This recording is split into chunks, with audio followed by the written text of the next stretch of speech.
દોડ માત્ર રમત નથી, પરંતુ સ્વસ્થ જીવન જીવવાનો મંત્ર છે. આ વિચાર સાથે શરૂ થયેલ ડોકરા રનિંગ ક્લબ આજે હજારો લોકોના જીવનમાં પરિવર્તન લાવી રહ્યું છે. મહેસાણામાં દરરોજ સેંકડો લોકો નિઃશુલ્ક દોડની તાલીમ રહી રહ્યા છે. જાણીએ ડોકરા રનિંગ ક્લબ વિશે. મારું નામ છે કર્ણ બ્રહ્મભટ્ટ અને હું ડોકરા રનિંગ ક્લબનો સ્થાપક છું. ડોકરા રનિંગ ક્લબની સ્થાપના અમે 1 વર્ષ પહેલા કરી હતી અને મેઇન હેતુ અમારો એ હતો કે ભારતમાં જે પ્રમાણે day by day diabetes, BP, thyroid ને કોલેસ્ટ્રોલના પેશન્ટ વધી રહ્યા છે, તો એનો એક જ ઉપાય અમારી પાસે હતો, જે હતો એ એવરીડે રનિંગ. અને આ હેતુને ઉપાય એનો અસરકારક નીવડવા માટે અમે લોકો ડોકરા રનિંગ ક્લબની સ્થાપના કરેલી. રનિંગ ક્લબની સ્થાપના અમે પાલનપુર ખાતે અમે લોકોએ 4 થી 5 મિત્રોએ ભેગા થઈને કરી હતી.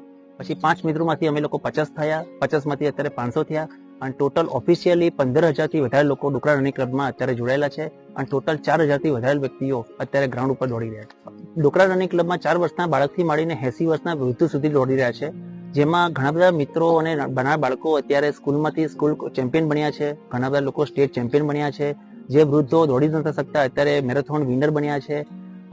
સૌથી મોટો એડવાન્ટેજ એ રહેશે કે એક જ માત્ર ભારતનું આ એક ક્લબ છે કે જે મેરેથોનની તૈયારી કરાવે છે અને જે લાઈફ ટાઈમ ફ્રી છે. તો સૌથી મોટો એડવાન્ટેજ એ છે કે જે વ્યક્તિઓ વર્ષોથી બીપી, ડાયાબિટીસ, થાઇરોઇડ અને કોલેસ્ટ્રોલથી બીમારીથી સંકળાયેલા હતા, એ લોકો ડોકરા રનિંગ ક્લબમાં જોડાયા પછી એ લોકોની ટેબ્લેટ્સ રિમૂવ થઈ ગઈ છે. જે લોકો ડિપ્રેશન, ઓવર થિંકિંગ અને સ્ટ્રેસના શિકાર હતા, એ લોકો એમાંથી રિમૂવ થઈ ગયા છે.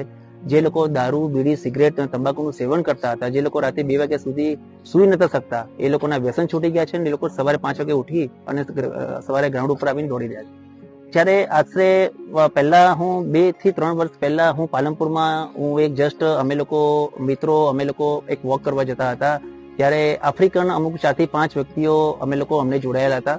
તો ધીમે ધીમે એ લોકો પાસેથી એટલું બધું હું રનિંગમાં શીખ્યો. તો જ્યારે 6 મહિના બાદ હું 8 મેરેથોનમાંથી 6 મેરેથોનમાં હું ટોપ 3 માં આવ્યો અને ન માત્ર મેરેથોનમાં વિનર બન્યો, હું સ્ટેટ ચેમ્પિયન બન્યો, નેશનલમાં 3જો નંબર આવ્યો અને માસ્ટર એશિયન ગેમ્સમાં શ્રીલંકા સામે મેં કમ્પીટ કરી. 3 થી 4 મહિના જેવા થયા છે મહેસાણા ડોકરા રનિંગ ક્લબમાં જોઈન થઈ મિસ્ટર જિગ્નેશભાઈ પટેલ, જેમનું વેટ લોસ માત્ર 3 મહિનામાં 20 કિલો એમને ઉતાર્યું છે.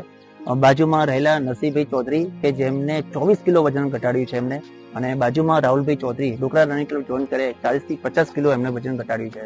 અને સૌથી મોટો બેનિફિટ હું તમને જણાવું છું કે અમારી સાથે અમારા સૌથી મોટા વડીલ છે, જે 75 યર્સ ઓલ્ડ છે, આજે ડેલી 10 કિલોમીટર દોડી જાય છે. મારું નામ શરદ રાજ છે. હું મહેસાણા પ્રોપર રહું છું અને ઇન્સ્યોરન્સ કંપનીમાં મેનેજર છું.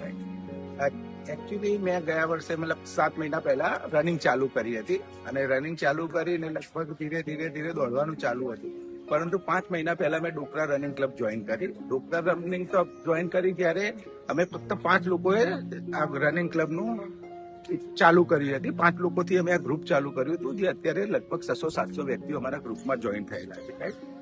હું જયારે દોડતો હતો ત્યારે મેં 5 કિલોમીટરથી વધારે ક્યારેય દોડી શકતો નહોતો, પરંતુ ડોકરા રનિંગ ક્લબમાં સર બ્રહ્મભટ્ટ સાહેબ એમના ગાઈડન્સથી અમે ધીરે કરતા આજે હું 21 થી 25 કિલોમીટર રમતા દોડી જાઉં છું અને સારામાં સારી સ્પીડથી દોડું છું અને કોઈ પણ ઇન્જરી અત્યાર સુધી મને આવી નથી, કારણ કે એમના ગાઈડન્સથી જ અમે પ્રોપર વેથી જ રનિંગ કરીએ છીએ. પ્રજ્ઞાબેન ચૌધરી, મારા સોસાયટીના 2 મેમ્બર નરસિંહભાઈ અને પૂર્વીબેન આવતા હતા. એમનું સ્ટેટસ જોઈને મને એમ થયું કે મારે બી આમાં જોડાવવું પડે, એટલે હું 3 મહિનાથી આમાં જોડાઈ છું. મને વધારે કોલેસ્ટ્રોલ હતો અને જેથી મારો કોલેસ્ટ્રોલ બિલકુલ અત્યારે હાલ નીલ થઈ ગયેલો છે.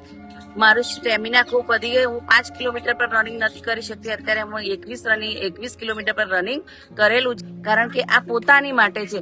હું એવી લેડીઝ છું, અત્યાર સુધી હું ફક્ત મારી જોબ ને મારા ફેમિલી માટે જીવતી હતી.